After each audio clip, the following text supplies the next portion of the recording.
stata una grande partita, sofferta, abbiamo combattuto fino alla fine.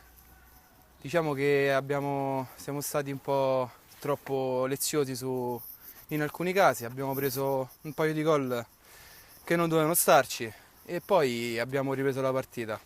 Siamo stati bravi dietro, abbiamo tenuto bene, abbiamo tenuto.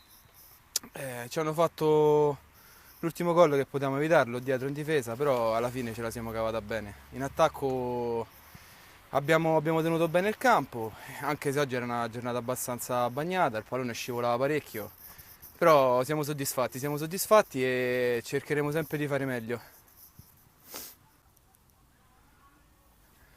Diciamo anche sono rientrato dopo un periodo che mi ero fatto male, mi ero stirato sul polpaccio, però diciamo sono rientrato bene, tengo bene il campo adesso e posso dare una mano ancora di più alla squadra.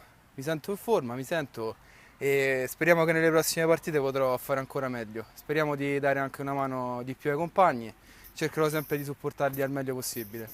Sono molto contento poi che Fabrizio conta tanto su di me e crede sempre anche dopo l'infortunio nelle mie qualità e niente, mi fa molto piacere di questa vittoria e sono molto contento della prestazione anche perché ho aiutato molto la squadra penso oggi. Sì, infatti, grazie Brizzi, sì, effettivamente ottima prestazione. Buonasera, grazie.